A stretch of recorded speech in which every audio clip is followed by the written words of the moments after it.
It's U of L Today on 93.9 The Ville. Here's your host, Mark Hebert.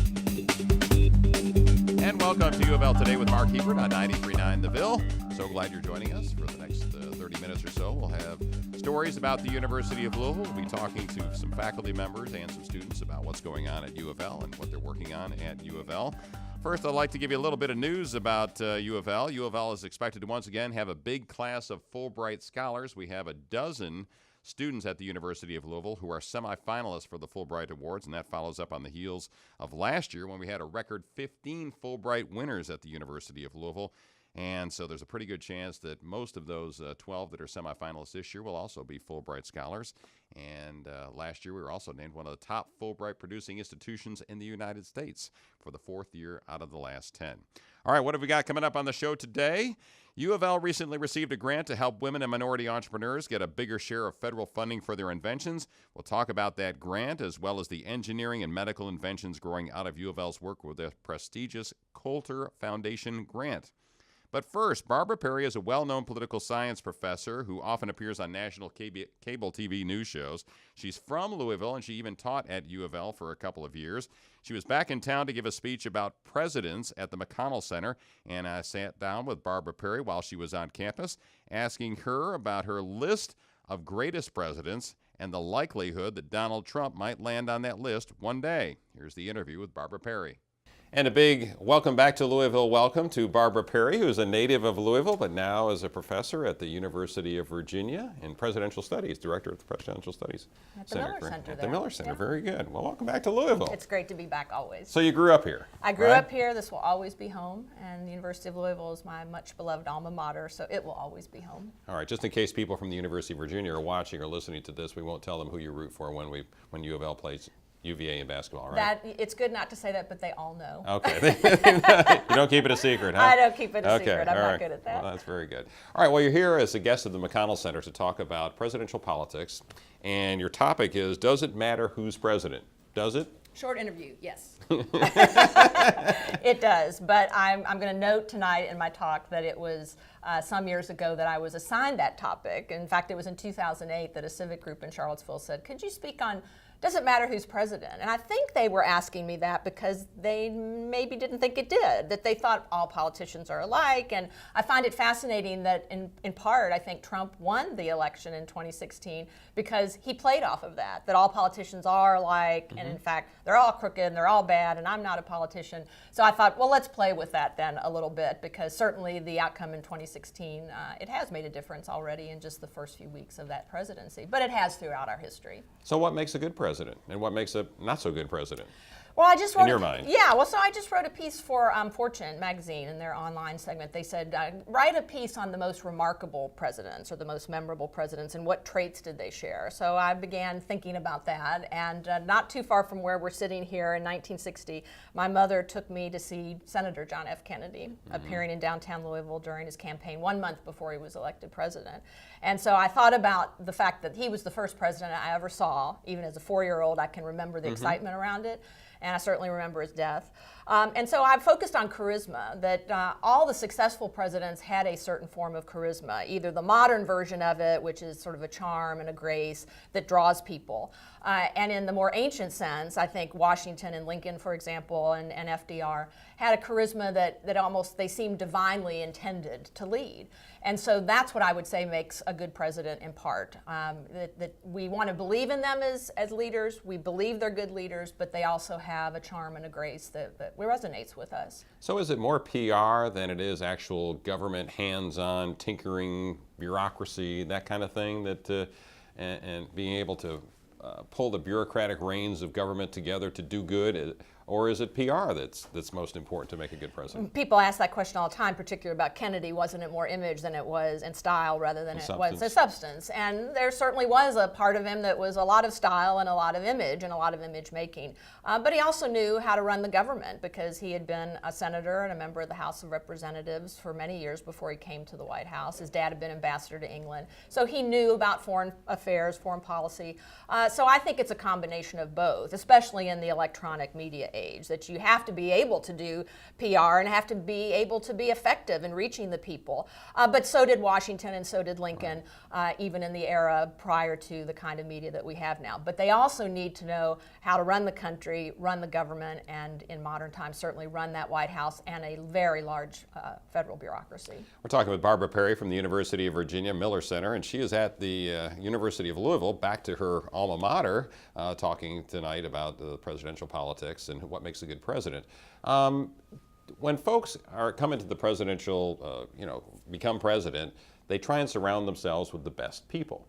There are presidents that really do a good job of that and get high quality people that know how to run government, have run a business. There are others who don't surround themselves with the best folks. Who were some of the presidents in your mind that did a really good job of surrounding themselves with the best people? Well, typically we think of FDR, for example, had a brain trust. And why were they called the brain trust? Because they were really brainy people and they helped to supplement his own brain. Famously, it was said about him by Oliver Wendell Holmes that FDR had a first-class temperament but a second-rate mind, second-rate intellect. So it was helpful to have a brain trust, and very much then, like John Kennedy, his successor, almost a brain drain from Harvard came to Washington to help the president. And so we look to those people as saying they had really good people. Washington himself, in fact, I'll talk about him this evening as well here on campus. He had Alexander Hamilton as his Secretary of Treasury, had Thomas Jefferson as his Secretary of State, Henry Knox as his Secretary of War. And so it's also helpful to know that those presidents who had many of their own strong leadership qualities and a certain intellect themselves, but they weren't afraid to surround themselves with the so-called best and the brightest. Not that the best and the brightest always make the best decisions, as we know from the David Halberstam book called The Best and the Brightest, about the mistakes that were made about the Vietnam conflict. Right. And with President Obama, I think you had a lot of folks that would say that he surrounded himself generally with pretty good people. But I just read, I think a bunch of historians have already rated his, among the presidents, as the 18th best president. So how does that square? How do you... Right. I think that C-SPAN, for example, just did a release. They had interviewed about, I think it was a survey of 90 some odd historians who ranked the same three presidents as we always see at the top, Washington, Lincoln, and FDR. I think I'm remembering that Obama was about 12 there, so he was just out of the top 10.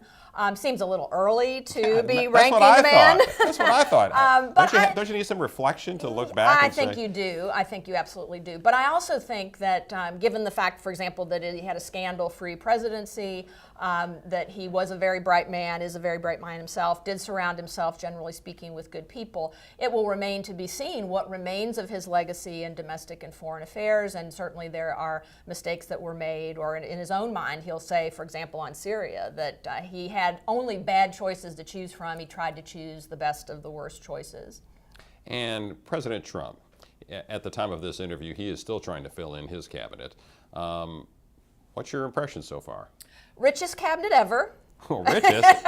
Richest in terms of money. Correct. Okay. Definitely. How about in terms of brains and ability? I think it's probably mixed. I think that we'll see people who will rise to the top. Secretary of State, for example, gets high marks from people. Secretary of Defense gets high marks from people already. So I think we'll see probably, if not everything that someone agrees with that they do, but that they have the intellect and the leadership to take over those two very important departments. Some of the others less so. Obviously lots of controversy around the Secretary of Education, the Secretary of Energy, who's been nominated but not yet approved, Rick Perry, who couldn't remember the name of the department that he is going to head and wanted to abolish it. I think people feel less confident about people like that in the cabinet, and it's also the least diverse of the cabinets that we've seen in a long time. Again, talking to Barbara Perry, who's from the University of Louisville and from the University of Virginia now, and she's back talking as a guest of the McConnell Center at UofL. When you look back on all of the presidents that you have studied, and everybody you just mentioned, was it Washington, Lincoln, and FDR as the top three? Okay, who's four in your mind? Who's for? C-SPAN just said TR, Teddy Roosevelt. All right, I'm not saying C-SPAN. Who you say? Yeah, I would probably place, I'm going to go against type here because people probably who know me say I'm going to put Kennedy up there. I might put Reagan in that top 5 category. Really? Yes, for certainly helping to bring the Cold War to an end. I just watched the movie again, Argo, last night about the Iranian Seen it a couple hostage. times. It's a great movie. It is a great movie. But about the Iranian hostage crisis and how the Carter administration had been dragged down by that to such an extent that we were in terrible economic times, and that Reagan comes in with all of those categories filled. So he has good people around him. He's certainly smart enough. He's got the PR down because he had been a Hollywood star, and he had also been a radio announcer. So he has that down, but he also has a vision for the American people and for the United States at that time, and it's very simple. It's lower taxes, less government, beat the Russians, get rid of the Cold War, and he makes good on most of that. We have in our government, set up by the founders, the courts, the judiciary, the legislative branch, and the executive branch. So getting back to the original question that you're tackling tonight, does the president really matter when you have the courts and the legislative branch, which in Congress, which keep a check and balance on things? Does it really matter in the scheme of things if we have a really haywire president, which half the country right now is thinking Donald Trump is haywire? So does it really matter, or is there enough constraints on the flip side of the legislative and judicial branches to kind of nullify what that president may or may not be able to do? The answer is yes and yes. It matters because if we have a haywire president, I'll use Nixon as an example, the checks and balances system worked perfectly.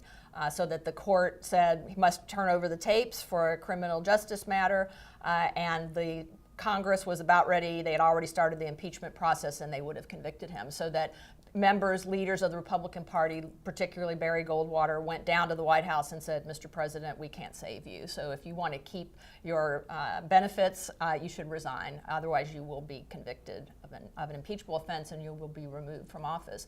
So it mattered because Nixon mattered. He did some good things, but it also mattered because he did some illegal and unconstitutional things, and the system worked.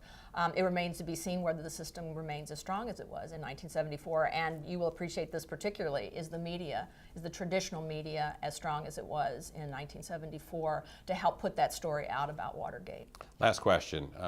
When you're talking about looking forward, perhaps, in the Trump administration, we have no idea what kind of president Donald Trump will be. You don't, I don't. But as we look forward, I think we can safely say that this country is terribly divided right now. Gary Gregg, who's the director of the McConnell Center, does a whole speech on this. Will it take more than a great president or a president that is beyond great to be able to pull this country back together from where we are right now? I think it will. I think it will take there's another category just under greats called the near great, and they're above the average. And so I think it's going to take a near great or a great president to try to bridge that divide now, because we are so divided. And it's going to be someone who, like the greats, has great vision, clear vision, leadership, again, has the PR skills to be sure, but also has a good solid mind and a good solid sense of balance to take us forward. You're optimistic Donald Trump can do that? I am not. Well, that's pretty candid. Well, let's try and be optimistic then. What right. Can Donald Trump pull this off? Even if he can't pull the country together, he's been a very divisive president so far, but is there any chance that you see in the future that he could possibly, or the people in his cabinet, pull the country back together at least a little bit from where we are right now? Well, anything is possible, and how many people predicted that he would win the presidency? So it seems a bit of a fool's errand to say, well, absolutely not. He could absolutely not bring the country together. But we know that he didn't win by bringing the country together, and so it remains to be seen whether he can do so as president. All right, Barbara Perry, thank you very much. The University of Louisville has just landed a big grant to help women and minority entrepreneurs. Rob Keynton is the principal investigator on that grant. He's a university fellow, bioengineering professor, and department chair in the Speed School of Engineering. And he also heads up UofL's work on the Coulter grant, which we're going to talk about here in just a second. So welcome, Rob Keynton. How you doing? Good morning, Mark. How you doing? I'm all right. It's good to see you. Good to see you again. Likewise. Well, let's talk a little bit about just what you do at the University of Louisville. You're a bioengineering professor, but you wear about 16 different hats. Yeah, I sure do. So what do you do? So I do a variety of things. I mean, I do research and I teach, and I also have been actively involved in a lot of innovation projects over the recent years. And so we've been very active in getting the Coulter project, which you had mentioned earlier, and also the I-Corps, which is from the National Science Foundation, and NIH Reach Award, as well as the recently awarded NSF Aware Access Grant for trying to build innovation capacity through diversity. All right. And for the Coulter grant, that was a big deal for the University of Louisville to get that one, wasn't it? Why? Yes, Why it is really that a big was. deal? Well, there are only 16 universities in the country that have been designated as Coulter Translational Partners, and so we were one of those 16. And the other institutions are really tier 1 universities, top notch. Michigan, Stanford, Wisconsin, Georgia Tech, Duke. So we're in heady company. We're in very good group. And actually, I think it's, if I remember correctly, 6 of the institutions that are part of that are all ACC institutions as well. Well, that says something, doesn't it? Yes, it sure does. Puts us in an elite company. All right, well, let's talk about some of the things you're working on. We'll talk about the Minority and Women Grant here in just a bit, but let's talk first of all about some of the things you're doing with this Coulter grant. And the idea, as I understand it, of the Coulter grant money and the Coulter Foundation was to move things quickly through the process, inventions to the marketplace. So what is UofL doing in that respect? So that is correct. And so the whole premise behind the Coulter program is to try to bring an engineer and partner them with a clinician to try to address unmet clinical needs. And so we provide the medical field. In the medical field, right. So, and trying to translate it into the clinic as quickly as possible.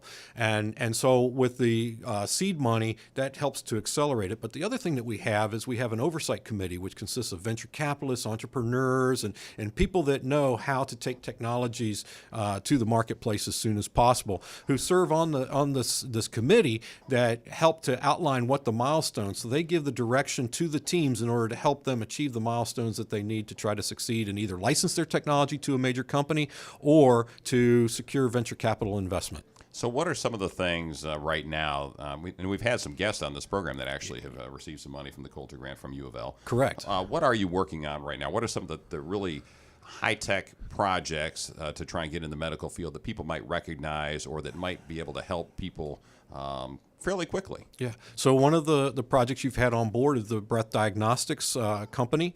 In fact, I think the Coulter program has helped tremendously in order to move it forward. They have gotten some private investment. They recently got an SBIR award as well, and the Coulter program has helped them through that. And they've actually worked on it with over 800 patients that they've looked at so far. So they still have to do a formal. Yes, you used to say what breath diagnostics is working on. Oh, sure. So they're working on a system that will allow a patient to exhale their breath into a bag, and then they elute that off into a Fourier fast Fourier transform mass spectrometer, and that enables them to do detection for specific carbonyl groups to identify whether the patient has cancer or not. In English, that is a breath test for lung cancer, yes. Right? It's a breath test You're for lung correct. cancer. That's right. It's kind of cool. Sorry, I got technical. No, that's all right. You're an engineer. We forgive you for that. But it's really cool for those of you folks who haven't seen the story on TV or heard about it. It's a really cool thing. It's just a simple bag that you blow in. It almost looks like a breathalyzer test or something like that you'd have out on the street if you were driving drunk. Right. And it can detect the molecules that, or as I understand it, that can cause lung cancer. Right. The compounds So it's going to be a lot less expensive type of process. It can be used in conjunction with existing imaging techniques, but it also is able to detect cancer at a lot earlier stage. So that's a major advantage of it as well. So that's one of the projects. I mean, we've got several others. There's one that was recently licensed to a company, and it's a new startup company that is used for diagnosing autism patients under the age of 3, and they are able to have about a 90% accuracy in the detection. Where currently the methodologies that they've been using is they have to wait till the child is old enough in order to do behavioral studies, and by then it's not too late. But they have found that as the earlier you intervene in trying to work with the patient, the better the opportunity for them to integrate into society more normally. And so that's the advantage of trying to be able to diagnose a lot earlier. In fact, they've actually been able to do to some of the patients at 6 months. Wow. With a very high accuracy as well. So that one is another one that has tremendous opportunities as well. So for parents with kids with autism in the Yes. future, this could be a real dynamo, right? Yes, and it seems like, unfortunately, in our country, that it used to be 88 to 1, or as far as 1 out of every 88 births would end up having an autistic child, and now that number has reduced closer to 70. Is it because you may not know the answer to this, 'cause We you're not don't in the know medical field, but we don't know the answer. Oh, I mean, wow. it's unknown as far as what the root causes of it are. And so that's a company that was born here at the University of Louisville, right? And who was working on that one? Do you know? So who Dr. Ayman El-Baz and Greg Barnes at the University of Louisville, and also another former employee, Manny Casanova. Okay, so they're working on that one. Yeah. All right, well, those are all things with the Coulter grant. And we're talking, by the way, with Rob Keynton, who's a bioengineering professor at the University of Louisville. And as we said earlier, he has a number of different hats and has worked on a number of grants from the federal government that are trying to move inventions from the engineering school into the marketplace. Some of them are medical inventions through the Coulter Foundation. What are some of the other Coulter things that you've worked on? The locomotor training system for pediatric spinal cord. Yes. Tell us about that. I find that really fascinating, but why don't you tell us a little bit about that? So there we brought together the engineer Tommy Roussel together with Suzanne Harkema? Susan no, Harkema? no. I don't know who the other person is there. I'm trying to think who else it is. But anyways, so Andrea Behrman. There we go. Andrea Sorry. Behrman. All right. I should have thought of that too. Momentary lapse. She's a phenomenal individual Yes, too. she is. Andrea is fantastic. Very passionate about her work. So what happens is that with the locomotor training, right now they just have adult-sized treadmills, and that doesn't really work well for children, as well as the support structures that they use in order to suspend the individuals as they're doing the training. So by working with Tommy and his team, they've been able to develop a smaller size version that is custom made towards the pediatric population, which has really done a phenomenal job. And they also do things like they have gaming situations that they can, so that the children can look at this as being a fun activity type of thing, as opposed to just going and walking and not being entertained. All right. So these are spinal cord injury, kids with spinal Correct. cord injuries, and this is the way to rehab them. Correct. Okay. Correct. I just think that's really cool. And if anybody's It ever is. seen the video from these, what they do with these kids, it's just amazing. And watching them is just phenomenal, and how passionate the people are that work with them, as well as just seeing the children developing. It's just wonderful. A couple other things that we have talked about, again, on this program, but you might want to go over, is the stroke prevention device. Talk a little bit about that and what UofL is working on in that term. So that is a device that helps to prevent embolic stroke in patients that have atrial fibrillation. So basically you have a left atrial appendage on the heart, and it helps to close that in order to, again, prevent the thrombosis to occur and then leading to a stroke eventually. Yeah, and this is for people, as I understand it, that have had heart surgery, I think. Is that something different? I think UofL is working on several things involving stroke prevention, but one of them was that after they've had certain types of heart surgery, you're susceptible to having a stroke, and this blocks it or something? Yeah, it's that, and also sometimes as people age, certain parts of the muscle wall may end up weakening a little bit, and you get a little bit of an extension, so it helps to close that as well. And so far they've done in vivo studies, and they've shown very good success, 100% success so far. We still have a lot more of in vivo studies to do, though. All right, last one, and then we'll take a break here. Eye disease, retinal disease. What are you working on in terms of eye disease? Yeah, there are a couple of projects that working there. One is with Marty O'Toole, who partnered with Shlomo Shaw, and they developed this material to place in the eye after they do a vitrectomy, which is where you remove the vitreous from the eye. That's the fluid inside of the eye, and it helps to prevent cataracts because usually when they remove it, they leave a little air bubble, and the oxygen in that air bubble can cause cataracts. And they've done an in vivo study out for 2 years, and the individual has not received or had any cataracts whatsoever. Then another project that Dr. Ayman El-Baz was doing with Shlomo Shaw as well is working on optical coherence tomography in order to try to be able to diagnose retinal diseases and disorders. And they've been able to develop an algorithm to be able to detect it with 98% accuracy. Is that like some new machine that the doctor will use, the optometrist will use, or something, or how? What does that do? It's the same machine that the doctors use right now. The only difference is they've developed the software to be able to capture those images and be able to interpret different regions of the eye in order to be able to diagnose the patient. We're talking with Rob Keynton, who's a bioengineering professor at the University of Louisville and works with a number of federal grants to get money for the university and for the entrepreneurs who work at UofL. Well, let's talk a little bit, Rob. We mentioned it earlier about this grant you got trying to help out women and minority entrepreneurs. What is it? Correct. What is that grant? So it's called Aware Access, which is advancing women and underrepresented entrepreneurs and accelerating entrepreneurial success, building innovation through diversity. And the reason for the grant is that, the female population is about 51% of the general population, and minorities about 36% of the general population. And we have about 29% of businesses are owned by women and about 27% by minorities, yet less than 16% of women and minorities actually are able to secure the SBIR, which is the Small Business Innovation Grants, as well as STTR, which is the Small Technology Transfer Research Grants. So why is that?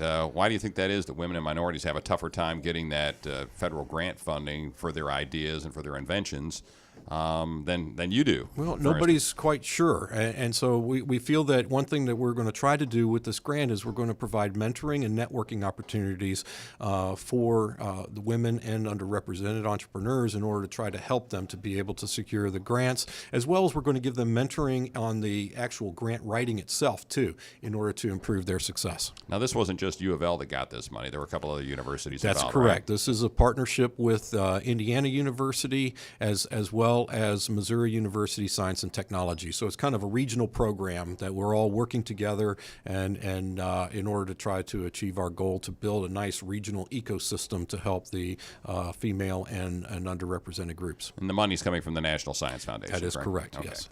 What's the case at U of L? I mean, we've got a lot of, and we've had some on this program, women entrepreneurs that are faculty members doing research and trying to get their products and inventions to the marketplace. But is it the case at U of L that the women have, like Paula Bates, for instance, has a tougher time getting money from the feds to get her invention to the marketplace? Does she have a tougher time than Rob Keynton does for some reason? Well, I don't know. I don't think that necessarily. She's a phenomenal grant writer, so that's not the issue. She's a great lady too. Yeah, definitely. I don't know if it's that per se, but I think in general, a lot of times, and she I think is one that is a very special person, that she just is driven. She wants to see her technology make it out. But there are a lot of women researchers as well as minority researchers that don't think that way, that they don't think about trying to take their technology or don't see the value in being able to make it into a commercialized product. And that's where we're going to try to help, is to help them realize, hey, you've got a great technology here. Let's get it out and let's try to see if we can't commercialize it. So is this grant and the help, the mentoring, and the help with the, I assume, the applications, the grant applications, is that just for the faculty, the women and minority faculties at U of L and these other schools, or is it for anybody in the community that is out there that's an entrepreneur, they can come and get help from? Well, right now the focus is on the University of Louisville faculty, staff, and students in order to be able to do it, as well as Missouri and IU. Okay. So that is the focus at this point in time. But the vision is eventually that this program will grow and we'll actually be able to show a lot of successes, and then we can branch out and go to other regions and help educate other institutions on how to do similar type of programs, and then I think it'll start opening up to the community as well. Alumni can come in too. So if you have an affiliation with the institution, so that would kind of be community as well. And is the National Science Foundation trying to do this across the United States, or is this just eventually this that's one what region? they would like to do? If we So can we're show kind of a success, pilot then here in the Midwest. we are a pilot program for in the Midwest for the nation. Yes. And how in the heck will you know whether you're successful or not? I guess if more women than, what is it, 16% or 13% or whatever it is get money from the feds, that's how you know you're a success? Well, yeah, I guess of the ones that we end up working with and training, what's the number or the percentage of them that are able to successfully secure an SBIR grant? Yes. All right, Appreciate Rob it. Keynton, thanks for being on the program. Thank you for listening to U of L Today with Mark Hebert, and go Cards.